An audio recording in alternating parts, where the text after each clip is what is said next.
बद्दी नगर परिषद जो है उसमें ये 9 पार्षद हैं और 9 में से 5 पार्षदों ने अविश्वास प्रस्ताव पारित करके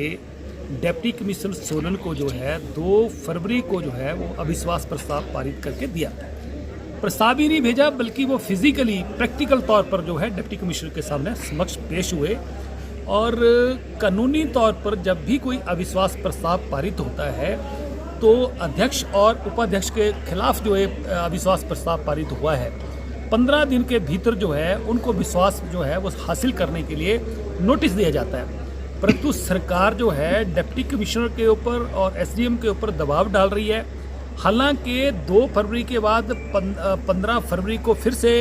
डिप्टी कमिश्नर को रिमाइंडर भेजा गया और इसके दौरान जो है वो सरकार का दबाव डालकर जो है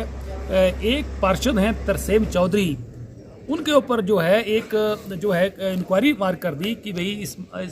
इनके खिलाफ जो है क्यों ना इनकी जो है वो सदस्यता रद्द की जाए। कारण उसका बताया गया कि इन्होंने लगातार 3 मीटिंगें जो है अटेंड नहीं करी। मैंने आज जो है विधानसभा के समक्ष अध्यक्ष के समक्ष ये बात रखी है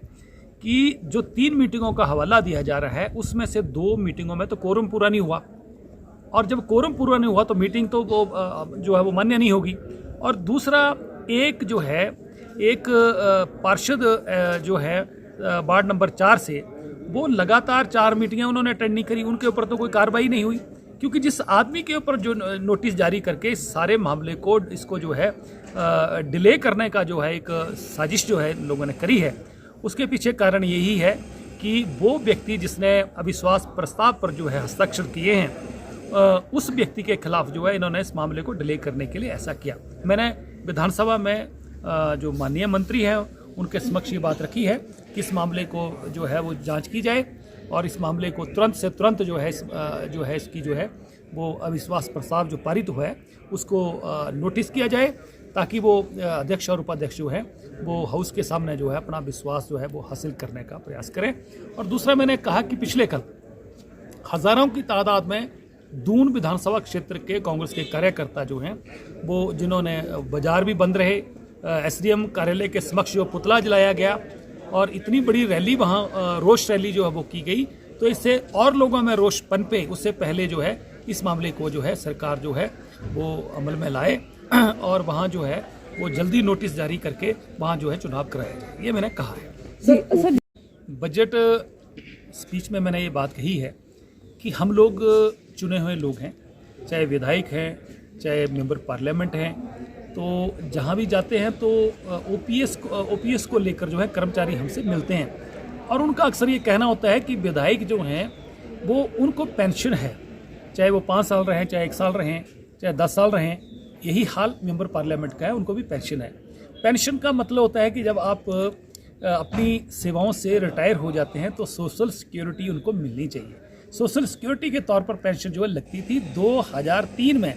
जब केंद्र में अटल बिहारी वाजपेयी जी के नेतृत्व में भारतीय जनता पार्टी की सरकार थी और उससे पहले जब ये प्रस्ताव आया था तो प्रदेश में भारतीय जनता पार्टी की सरकार थी और उस समय जो है MOU साइन जो है वो उस समय के मुख्यमंत्री श्री प्रेम कुमार धूमल जी ने साइन किया था और ये सभी राज्यों को एक फरमान जारी किया गया था कि अगर आपने ओल्ड पेंशन स्कीम जिसका नाम दिया गया कि एम्प्लॉइज़ की पेंशन बंद नहीं करी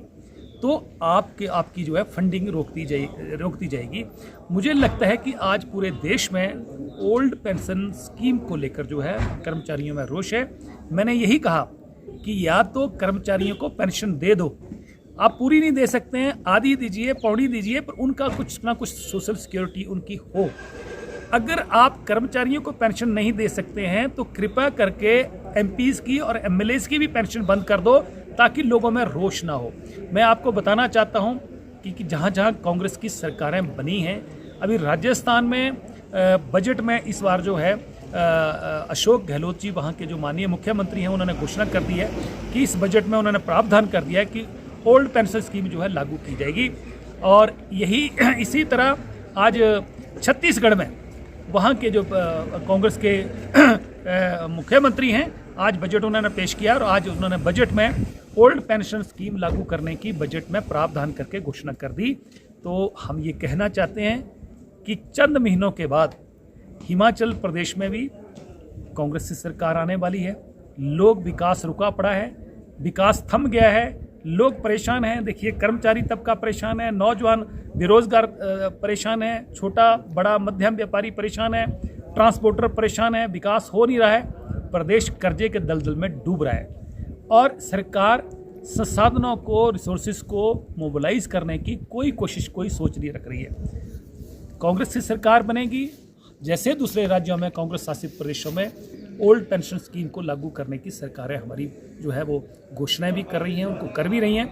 हिमाचल प्रदेश में भी कर्मचारियों के हितों की पूरी भी केयर भी करते हैं, उनको हित जो हैं उनको सुरक्षित रखते हुए